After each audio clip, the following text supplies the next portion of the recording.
Alicia Keys, Girlfriend. What is there to say about this song? I still remember the first time my dad played me this record, Songs in A Minor. It was her debut album. I would have been maybe 12, 13 at the time. And I was a classical pianist. And I'd never heard anybody marry classical piano with R&B and pop before in the way that Alicia did. It was quite groundbreaking, I remember, at the time. And this song, Girlfriend, was the big single off that album. I just love the melodies. I love that era of music making, like video music making as well in America, was so outrageous. Yeah, here it is. Alicia Keys, Girlfriend. Oh, I can't believe Jenny Morris has not been inducted into ARIA Hall of Fame. It is so sexist. Jenny is just one of Australia's absolute treasures. She's sung backup vocals from everybody from In Excess to Paul Kelly. She was singled out by Prince and asked to support him on tour, open for him in his shows in America, and also to sing for him as well, sing backups. She's a singular voice. I love her voice. I love her chutzpah and her sass. And also a great songwriter. This song, obviously she's best known for She's Got to Be Loved, but I love Breaking the Weather because it's just so 90s and unabashed and joyful, and I love the groove. So here it is, Jenny Morris, Breaking the Weather. Okay, so this next clip is by one of my favourite bands, the Divinals. It's a bit of a deep cut of theirs. It's a song called In My Life. And the reason that I love this clip so much is Chrissy goes deep into this kind of feral English working class character. And it's one of the first times I've really seen any woman on Australian TV embodying this brattish, anti-authoritarian, really like anti-colonial as well character. And she speaks with such a recognisably Australian accent. Like, it's really ochre. And I just love how she takes the schoolgirl and just completely goes savage with it. So yeah, In My Life, here it is by the Divinals. Oh, hello. I'm Isabella Manfredi and you're watching Rage. So Amyl and the Sniffers, obviously an iconic Australian, now international band. It was hard for me to pick a favourite video of theirs, and obviously they get smashed on Rage already. But I just wanted to give a shout out to Amy because, and the band. You know, the band as a unit is just fantastic. But I love how she's broken down a lot of barriers for women in music and in rock. She's completely, unashamedly herself, and has broken a lot of beauty standards, I think, what it means to be a confident woman on stage and in video. She's just owning her all the different facets of who she is. This video is Hurts, and the reason I chose this is that I love the song. There's a bit of a theme in tonight's program of driving videos. So videos that feature driving along a highway or through a city. I realised that I actually have a bit of a thing for these kinds of videos. So I love this video because it's just her going nuts, like she does in all her clips, but it's just like they're just driving through the countryside and the city, and there are all these familiar places, and there's this real sense of the visceral female energy. It's like, get me the out of here. I gotta go and you gotta take me there. So I love this clip. It's Hurts by Amyl and the Sniffers. So we're on a roll, and I've got a bit of a thing for driving clips, especially anything involving a desert and a hot car and a woman in like the early 2000s in a sort of pop rock band. That moment for me was the Cardigans, Losing My Favourite Game. I just love the Cardigans. I love their melodies. I love their infectiousness, the hooks, and just how cool they were. I always used to watch this clip and imagine that I could just get in a car and drive away down a highway like Shania Twain. But now I'm here, sitting on the rage couch. So the next artist I'm going to play you guys is an Italian artist. Her name is Mina Mazzini. And she was, or still is, she's still alive. She's still releasing records, actually. She is one of the most beloved and prolific singer-songwriters in Italy. Not really known for her songwriting, more as an interpreter and as a recording artist, but she famously had a 4-octave range, and so a lot of the great songwriters would write songs for her or would be really thrilled when she covered their songs. So like Lucio Battisti and Ennio Morricone wrote one of my favourite songs, Se Telefonando, for her so that she could execute that amazing range of hers. But mostly she was a bit of a trailblazer. She was scandalous in the time before Madonna. She was unmarried. She had affairs with married men. She had children out of wedlock. And she just refused to be ashamed about it. And I'm not quite sure how she managed it, but it's a testament to her charisma and her just relationship with the Italian people, that they just loved her so much that they wouldn't stand for her being taken off their TVs. So this is, I'm not quite sure what they're going to play, Rage is going to play of hers, because it's been quite hard to find clips of her. But hopefully you'll see something along the lines of maybe Tintarella di Luna or Se Telefonando, or Il Cielo in una stanza, some of her hits. And forewarning, it is in Italian. Hey everyone, I'm Isabella Manfredi and you're watching Rage. All tonight I'll be playing you my favourite clips, all my favourite videos, all my favourite artists. Come on a journey with me through space, time and music. I'm going to kick it off with one of my own clips, actually, because aren't I fabulous? It's a clip for a song called Naive, and in this clip I decided to dress up the band as babies, and we called them the Manfredi Man Baby Backing Band. Yeah, that's it. I hope you enjoy it. I remember the first time I met Doc Neeson.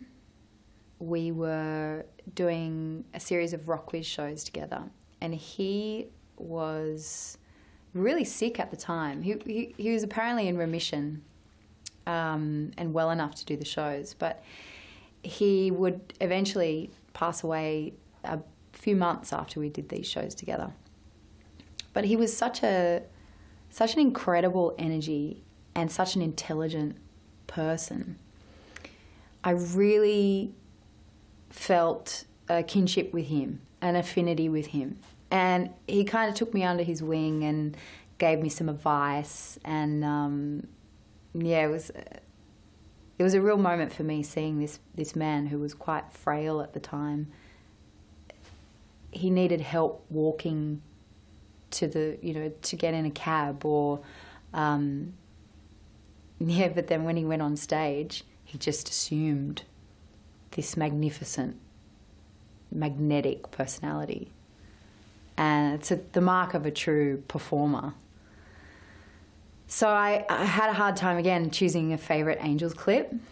Am I Ever Gonna See Your Face Again became a Preatures cover staple. We did this song every show for years, and I loved playing this song. And the reason I love this clip so much is I love live performance clips, and I love performance clips. I find them really spirited and natural. And I love just how unaffected they are in this video. They're just like, but as unaffected as you can be being a rock and roll band, because obviously they're all up there to look cool. So I love the tension there, and Doc just looks in his prime, and it was when he was still playing the bass. So here it is, The Angels, an Australian classic, Am I Ever Gonna See Your Face Again?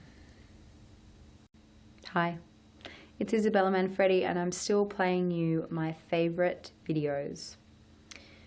The next video I'm going to play is Kylie Minogue, and I don't know if you've heard of her. She's kind of an emerging artist.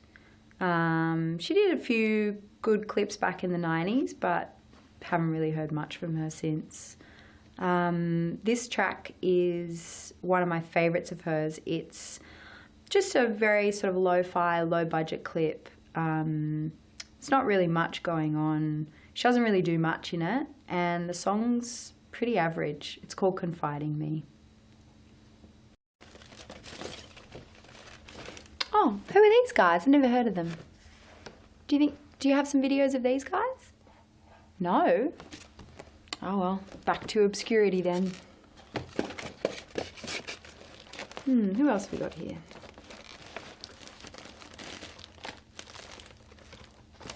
Oh, Vivaldi. He's got some good music videos, I've heard. No? Vivaldi, what are you doing? Come on, what's your label up to? They've got to fund some videos for you, mate.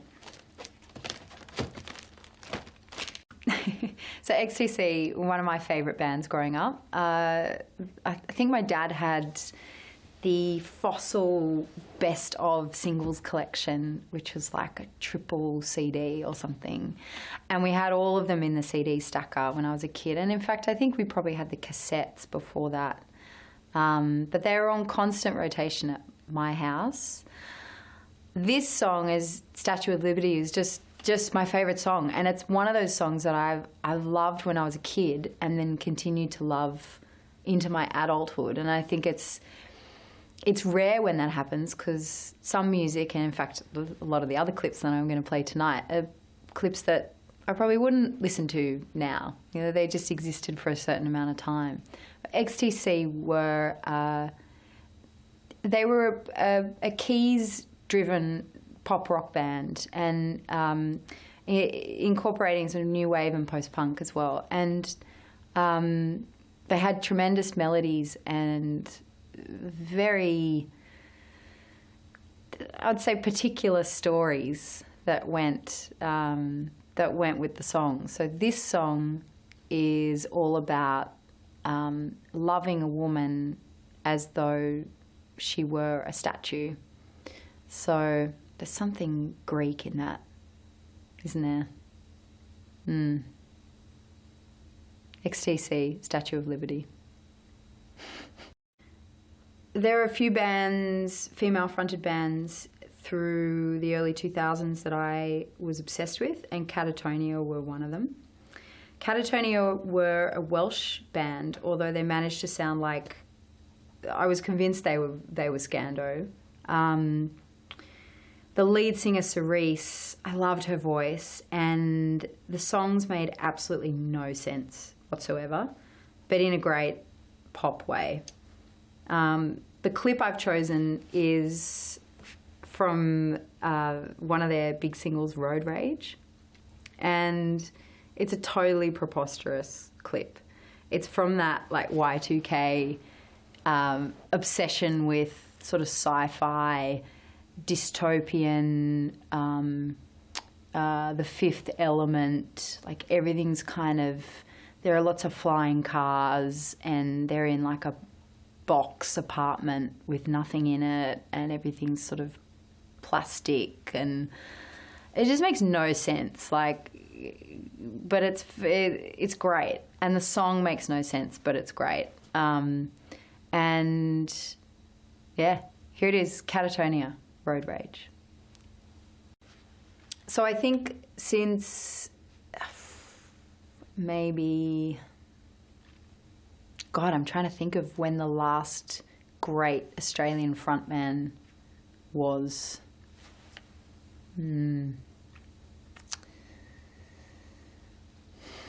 Maybe Tim Rogers? It's been a long time. There's been a drought of great frontmen, is what I'm trying to say. And there's a particular energy that a front person brings. Genesis Owusu, I think, has that quality about him. He's a consummate performer and big energy, big spirit. I've chosen of his another live performance because this clip features the band that wrote and recorded the album with him, his debut album. In that band are some expats that made it back to Sydney in COVID. And the band that they formed was, I think, one of the best groups Australia's produced. So the members are, in no particular order, Kieran J. Callanan on guitar, Julian Sudek on drums, Michael DiFrancesco on bass and synth bass, so the artist Touch Sensitive, and John T. Danilowitz on sort of mixed media, I was going to say, multi-instrumentalist, and Andrew Klippel on keys. And I just think it's, along with Genesis, I just love this band, and I've loved seeing them be appreciated as musicians in their own right as well, and the spotlight that Genesis has thrown back on them. And they're all great friends of mine, so here they all are performing in some kind of hall. I'm not quite sure where they are, but they're having a good time. Hey everyone, I'm Isabella Manfredi, aka Izzi, and you're watching Rage. Hi. If you're still there, which I'm sure you are, because it's late and there's nothing else to do, you don't have any subscriptions open, Rage is all you have, your constant companion. What I'm about to play you now, dear viewers, is a clip from one of Australia's enfants terribles, they call him, the wild child, the weirdo, the beautiful artist, the only man I know who can come back from being a nudist. It's Kieran J. Callanan, of course. I'm talking about Kieran, the one and only. Here is his clip in Absolutes, which has him naked in pretty much every position you can imagine. And what can I say about this song? This song's from his new album, so he's got the next chapter for him, and it's, I think, his most raw and heartfelt album to date. And I just love this song. I love the clip. I mean, Kieran always does incredible imagery. He lives for the camera, and he's a beautiful performer. But this clip was shot, to my knowledge, in New Zealand, and it's the song In Absolutes, which is off his new record. I have no idea what it's called, but it's coming soon.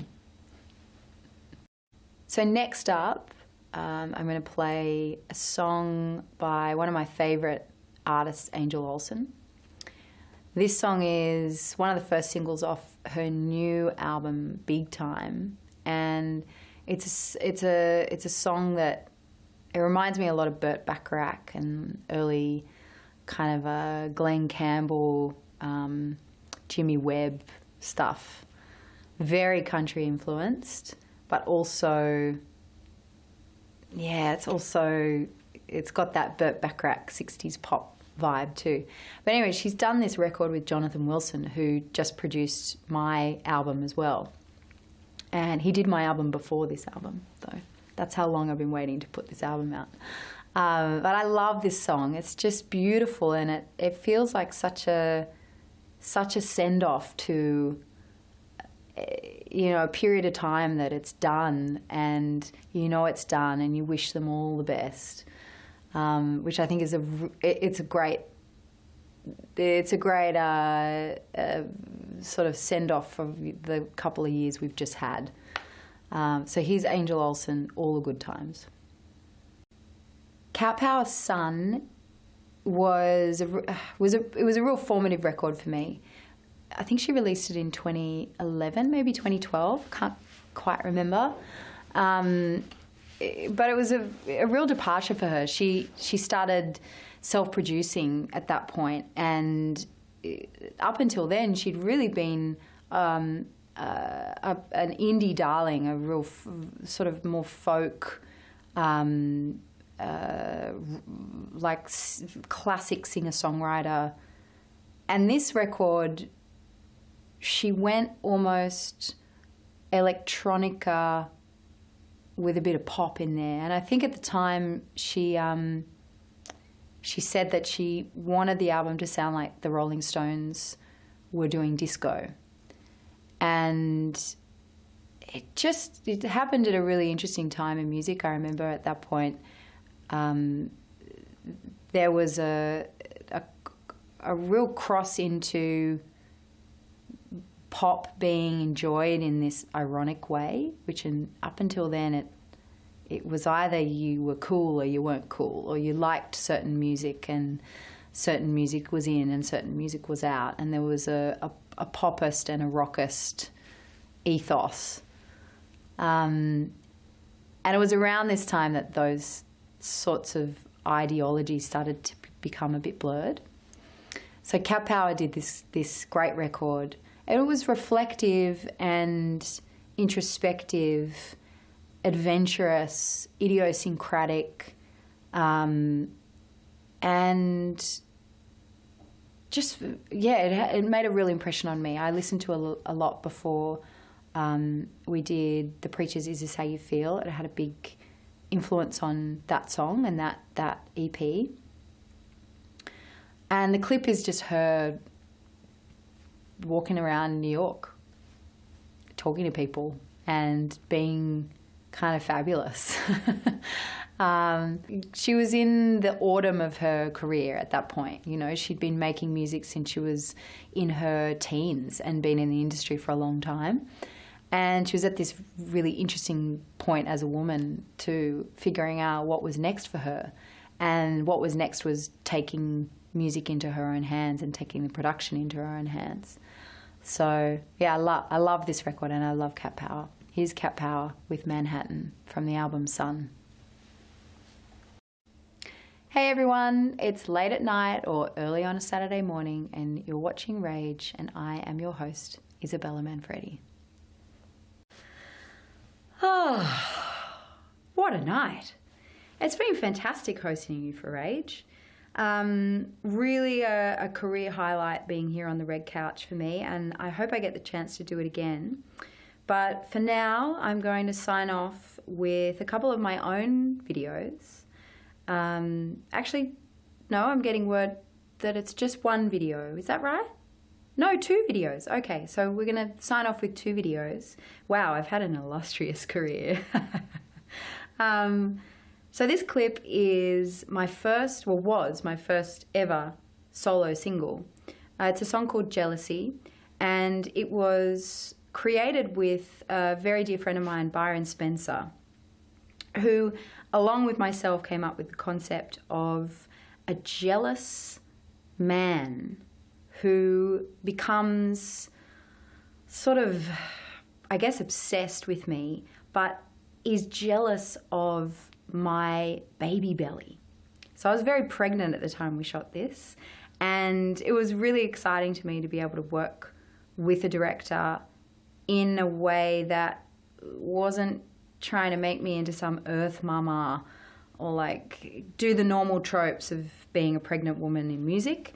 And we ended up coming up with something that was quite twisted and really played for me on the idea of a creative jealousy between men and women. And I thought that that was creepy and really exciting. So here it is, Jealousy, the video.